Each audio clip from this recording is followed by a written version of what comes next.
Aktivitas penimbunan tanah di Jalan Lejen Harun Soran, Kelurahan Kebun Bunga, Kecamatan Sukarami, yang menuai protes warga direspon oleh pihak Kelurahan Kebun Bunga dengan menyetop aktivitas penimbunan lahan karena belum mengantongi izin pemerintah.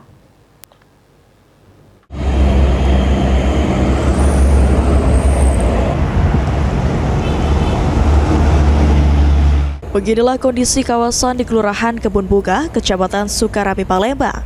Aktivitas penimbunan lahan berlangsung memicu keresahan warga sekitar lantaran lahan yang ditimbun selama ini merupakan area resapan air. Akibatnya, saluran air di wilayah tersebut tidak lagi mampu menampung debit air saat hujan deras turun.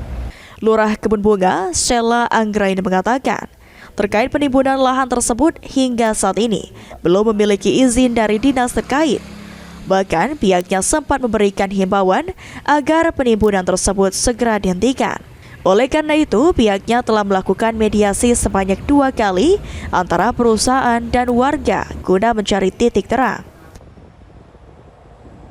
Sebenarnya warga itu tidak muluk-muluk, asal ada drainase ngalir air yang tidak menyebabkan banjir ke arah mereka, dampak mereka saya rasa aman-aman. Tapi di sini terkendalanya karena pihak waskita itu dan Pertamina belum ada izin, belum ada izin. Jadi selama belum ada izin, kami dari pihak kelurahan ini memberikan peringatan penyetopan untuk sementara waktu sampai izinnya keluar. Jadi untuk sementara memang sudah mediasi kedua tanggal 14 bulan 5 kalau nggak salah di kelurahan. Itu walaupun belum titik temu, mereka sudah melakukan penyetopan, Penyetopan, tidak ada penimbunan lagi. Nah, setelah mediasi kedua berlangsung 3 minggu dari mediasi kedua, mereka tidak melakukan aktivitas sama sekali di penimbunan tersebut.